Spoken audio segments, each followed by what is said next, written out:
आज का हमारा टॉपिक है how do our activities affect the environment.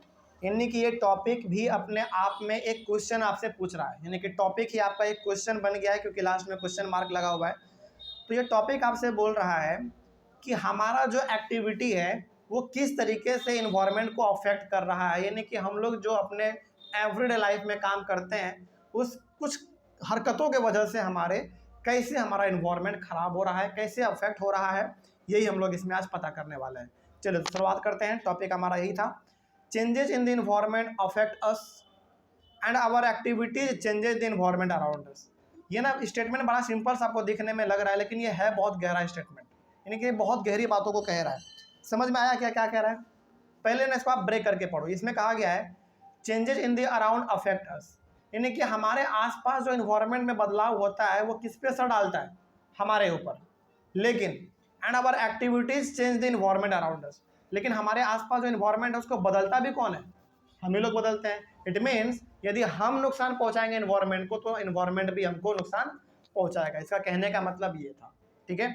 तो वही बात यहाँ पे क्या हो गया ना, मतलब वाइस वर्सा वाला, कि हाँ तुम हमको क्षति पहुंचाओगे तो हम भी तुमको क्षति पहुंचाएंगे, वही बात इसमें है।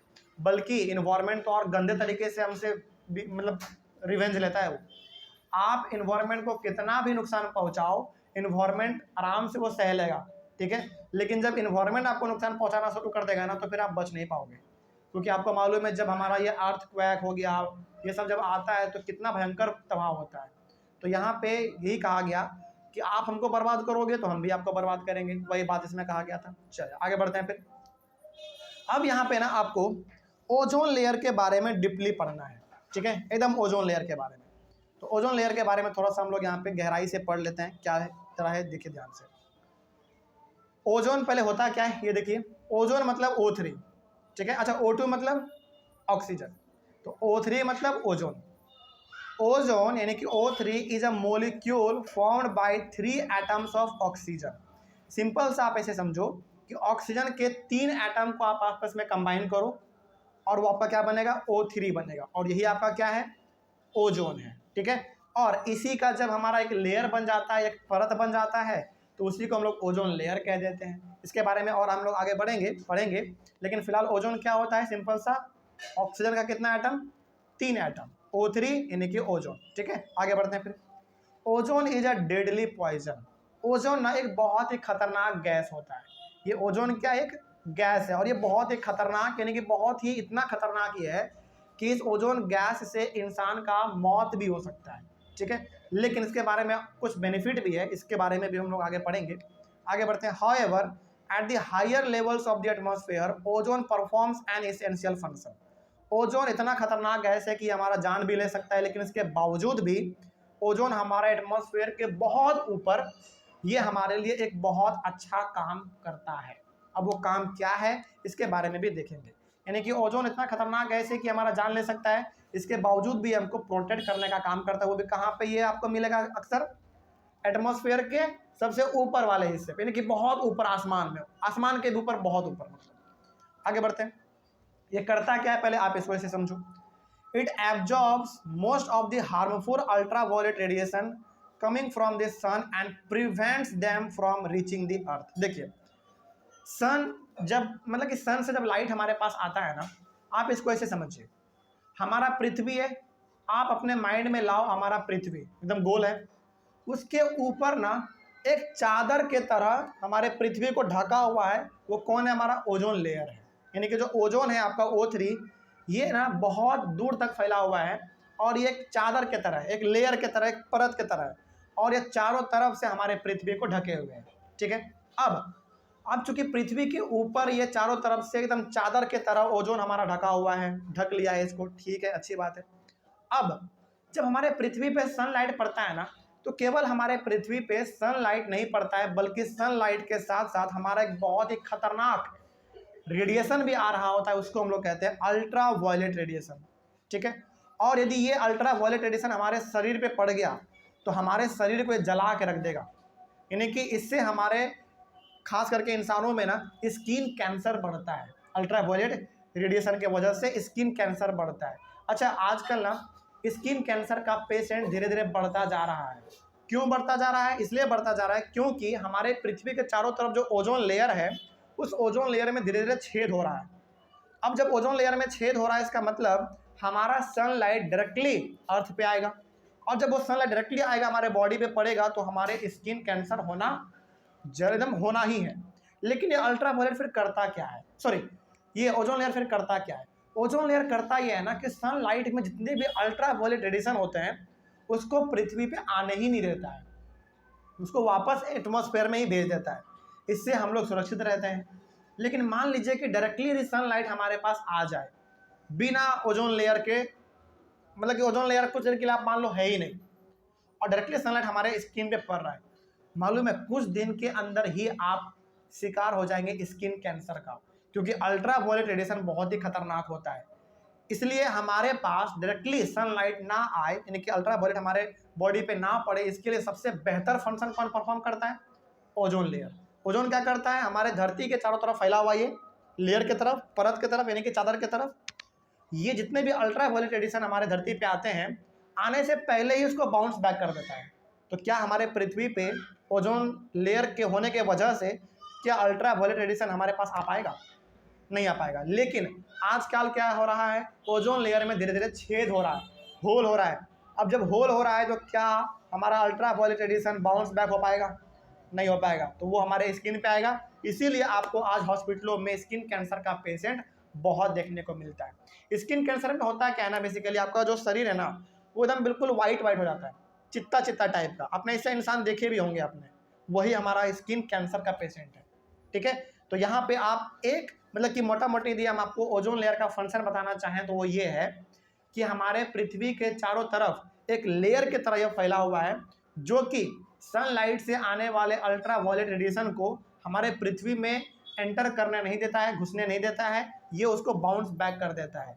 यदि अल्ट्रावायलेट रेडिएशन हमारे स्किन पे डायरेक्टली पड़ेगा तो हमको स्किन कैंसर हो जाएगा, और स्किन कैंसर हमारे बॉडी में ना हो इसके लिए कौन काम कर रहा है? ओजोन लेयर काम कर रहा है। ये सारे के सारे अल्ट्रावायलेट रेडिएशन को बाउंस बैक कर दे रहा है। लेकिन आज के समय में हम लोग अलग अलग प्रकार के कंपोनेंट को इस्तेमाल कर रहे हैं जिसके वजह से ओजोन लेयर में छेद हो रहा है और अल्ट्रावायलेट रेडिएशन बाउंस बैक नहीं हो पा रहा है, वो डायरेक्टली हमारे बॉडी पे आके पड़ रहा है, जिसके वजह से हम लोगों को स्किन कैंसर का सामना करना पड़ रहा है। अब किसकी वजह से ओजोन लेयर में छेद हो रहा है इसके बारे में भी हम लोग देखेंगे, लेकिन खैर आगे बढ़ते हैं, आगे पढ़ेंगे उसके बारे में भी।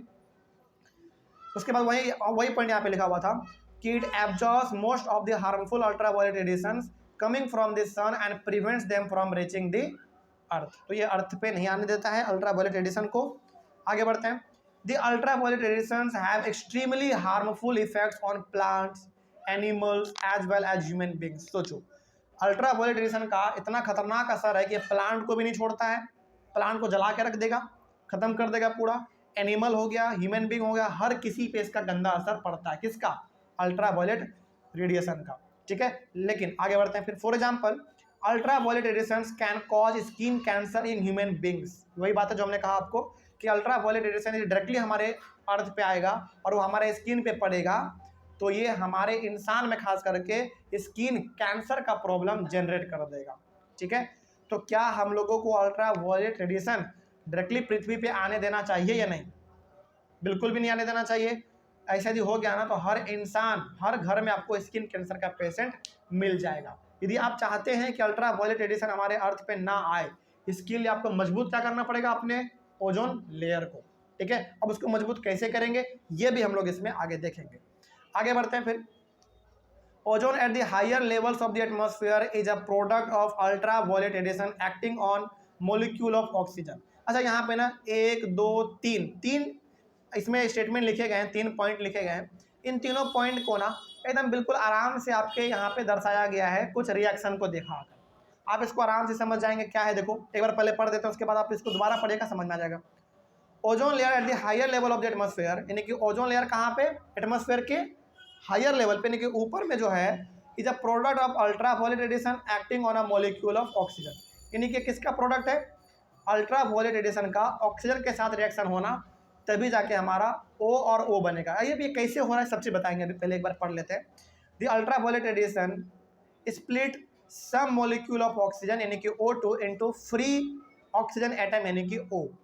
These free oxygen atoms then combine with the molecule of oxygen यानी कि O2 टू फॉर्म ओजोन। अब मेरे हिसाब से आपको कुछ समझ में नहीं आया, अब आप इसको ऐसे समझो। चलिए यहाँ पे जो रिएक्शन दिया गया है ना, इसी रिएक्शन से आप ये तीनों पॉइंट आराम से समझ जाएंगे। देखिए क्या लिखा हुआ है, बहुत ध्यान से समझिएगा। सबसे पहली बात तो ये कि हमारे पूरे इन्वायरमेंट में क्या है, ऑक्सीजन, ठीक है।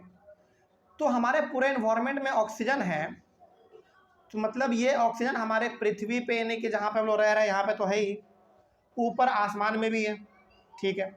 तो इस ऑक्सीजन पे हमारा क्या पड़ रहा है, यूवी पड़ रहा है। यूवी का मतलब अल्ट्रा वायलेट रेडिएशन, ठीक है। यूवी का मतलब यहाँ पे क्या है, अल्ट्रा वायलेट रेडिएशन पड़ रहा है।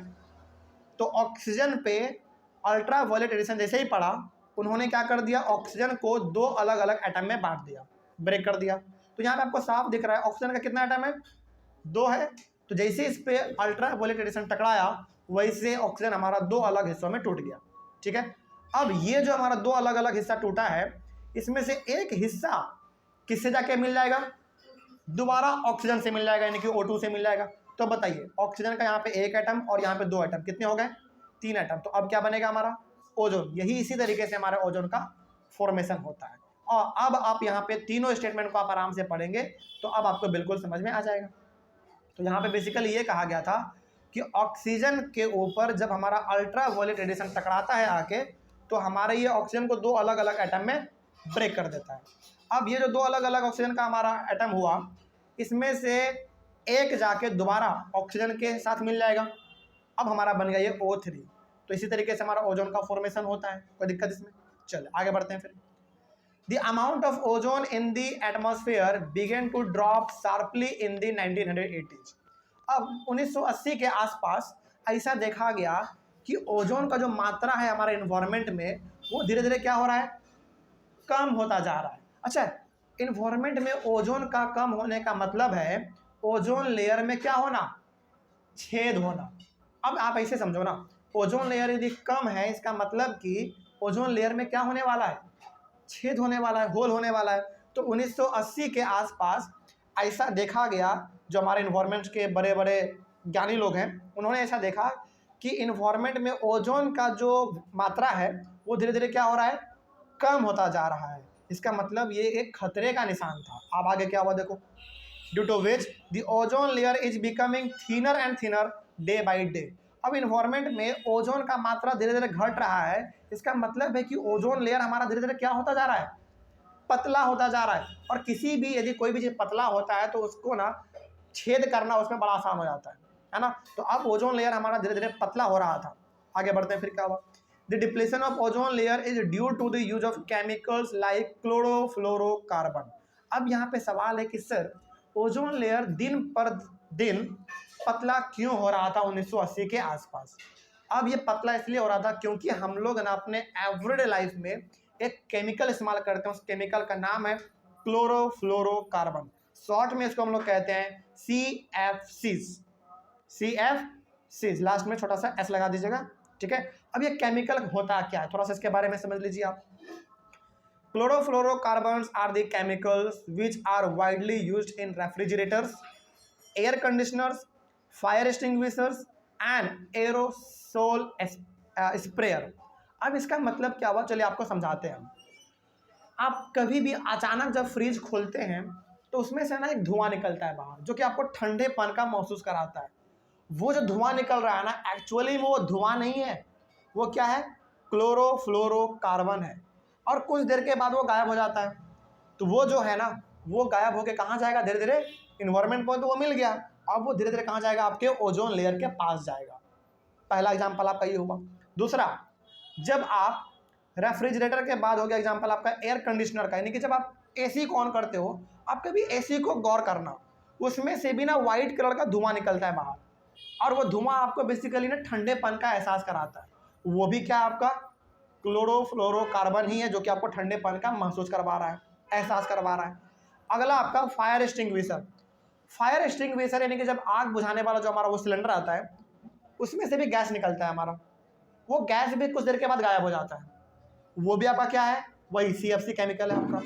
इसका जो सबसे और एग्जाम्पल है आपका एरोसोल स्प्रेयर। अच्छा, आप कभी भी ना बर्थडे पार्टी में आपने वो एक स्प्रेयर, मतलब ये आप यूज करते हैं बर्थडे पार्टी में, जो छोटा सा डब्बे में होता है, आप उसको ऐसे लगाते हैं तो हाँ वाइट फॉर्म वाला जो निकलता है बाहर, वो भी आपका क्या है, CFC यानी कि क्लोरोफ्लोरोकार्बन है। और ये सब का सब आप कुछ देर के बाद देखते होंगे अपने आप गायब हो जाता है, हाँ या ना, यानी कि कुछ देर के बाद ये अपने आप गायब हो जाता है। तो ये ऐसा एक लौता केमिकल है क्लोरोफ्लोरोकार्बन, जिसके वजह से आपका ओजोन लेयर दिन प्रतिदिन क्या हो रहा है, पतला हो रहा है। ठीक है, और पतला होने का मतलब है कि आपके ओजोन लेयर में धीरे धीरे छेद हो रहा है। अब आप खुद सोचो कि जब ओजोन लेयर में छेद होगा तो ऑब्वियस ही बात है वो अल्ट्रा वायलेट रेडिएशन को रोक नहीं पाएगा, और वो अल्ट्रा वायलेट रेडिएशन डायरेक्टली हमारे स्किन पे आके पड़ेगा और हमको क्या हो जाएगा, स्किन कैंसर हो जाएगा, और बहुत सारे प्लांट तो ऐसे ही सूखे मर जाएंगे। ठीक है, अगला, क्योंकि अल्ट्रा वायलेट रेडिएशन ना बहुत खतरनाक होता है, क्योंकि क्या एक रेडिएशन है, बहुत खतरनाक होता है। खैर आगे बढ़ते हैं। तो अब मालूम चला कि हमारा ओजोन लेयर क्यों खराब हो रहा था 1980 के आसपास, क्योंकि हम लोग इस्तेमाल कर रहे थे केमिकल जिसका नाम था क्लोरोफ्लोरोकार्बन। अच्छा एक बात जरा सोचिए, 1980 में हम लोगों के पास समस्या आ गया ओजोन लेयर का। उस समय तो उतना फ्रिज भी नहीं था, उस समय पे उतना AC भी नहीं था, उस समय पे इतना टेक्नोलॉजी भी एडवांस नहीं था।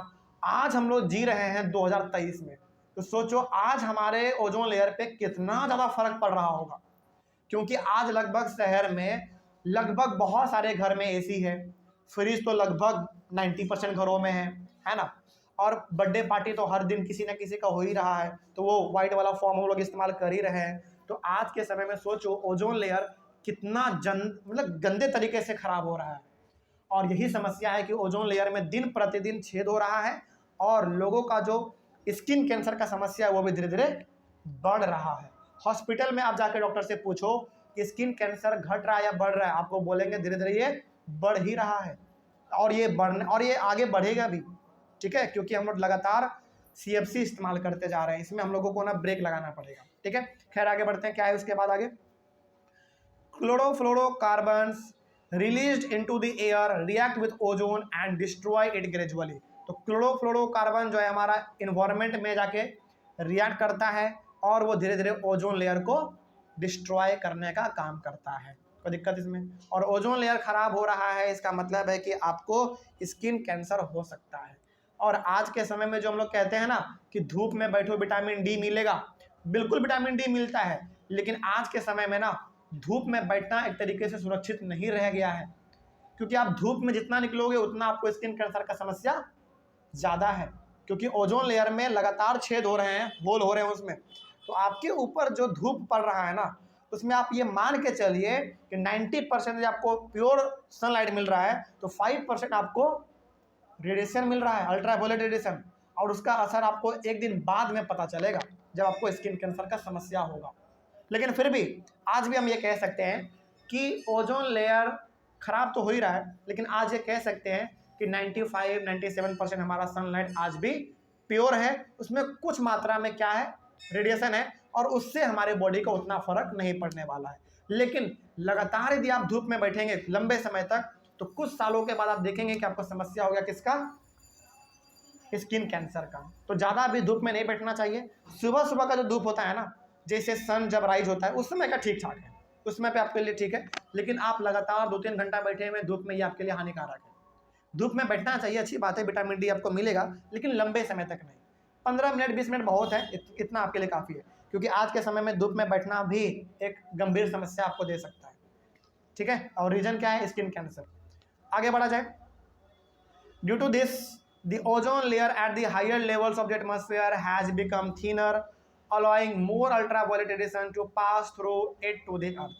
और धीरे धीरे जैसे जैसे हमारा ओजोन लेयर पतला हो रहा है, उसमें छेद हो रहा है, वो अल्ट्रावायलेट रेडिएशन को वहाँ पे रोक नहीं पा रहा है, और अल्ट्रावायलेट रेडिएशन हमारे स्किन पे डायरेक्टली पड़ रहा है, जिसके वजह से हम लोगों को स्किन कैंसर का समस्या हो रहा है। आगे बढ़ते हैं। In 1987 an attempt was done to protect the ozone layer। अब 1980 में क्या देखा गया, ओजोन लेयर हमारा खराब हो रहा है। अब 1987 में यानी कि 1987 में उसके 7 साल बाद एक प्रयास किया ये गया कि ओजोन लेयर को बचाया जाए, क्योंकि ओजोन लेयर बचेगा तभी जाके हम लोगों का स्किन कैंसर का समस्या खत्म हो पाएगा। तो 1987 में ओजोन लेयर को बचाने के लिए एक कदम उठाया गया, अब वो कदम क्या उठाया गया उसके बारे में भी देख लो। The United Nations environment programme यानी कि UNEP succeeded in building an agreement among its member countries to hold CFCs production at 1986 levels. इसका मतलब क्या हुआ समझिए, यूनाइटेड नेशन में यानी कि अमेरिका में एक मीटिंग हुआ, अलग अलग कंट्री के जो हेड थे यानी कि अलग अलग कंट्री के, जैसे हमारे कंट्री का हेड कौन है फिलहाल, प्राइम मिनिस्टर श्री नरेंद्र मोदी जी हैं, तो अलग अलग कंट्री के हेड को बुलाया गया, कहाँ पे, अमेरिका में, यूनाइटेड नेशन में बुलाया गया यानी कि अमेरिका में बुलाया गया, और वहाँ पे ना एक मीटिंग हुआ। उस प्रोग्राम, बेसिकली एक प्रोग्राम चलाया गया, उस प्रोग्राम का क्या नाम रखा गया, यूनाइटेड नेशन इन्वायरमेंट प्रोग्राम रखा गया, शॉर्ट में इसको हम लोग UNEP कहते हैं।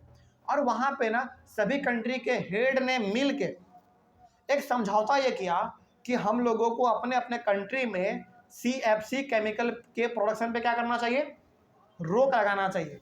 किस लेवल पे, 1986 लेवल पे, यानी कि 1986 में जितने CFC हमारे प्रोड्यूस हुए हैं उतना ही पे उसको बरकरार रखा जाए, उससे ज़्यादा प्रोड्यूस नहीं किया जाए। कोई दिक्कत इसमें? तो ये एक अच्छा उस समय पे एग्रीमेंट किया गया। हालांकि ये चीज़ ना आज गलत साबित हो रहा है, क्योंकि आज हमारे कंट्री में CFC अंधाधुंध प्रोड्यूस हो रहे हैं, हर घर में फ्रिज लग रहे हैं, AC लग रहे हैं, और इससे हमारा ओजोन लेयर लगातार खराब हो रहा है। कोई दिक्कत इसमें? चलिए, तो ये वाला टॉपिक हमारा ओजोन लेयर वाला कंप्लीट हुआ। तो ओजोन लेयर में अब मेरे हिसाब से कोई डाउट नहीं रहा होगा, तो कंप्लीट यहाँ पे हमने इसका इन्फॉर्मेशन आपको दिया। अगले वाले क्लास में हम लोग नया टॉपिक शुरू कर लेंगे, एक छोटा सा हमारा बच रहा है, managing the garbage we produce. ठीक है, चलो तो मिलते हैं हम लोग अपने अगले वाले क्लास में। Thank you very much.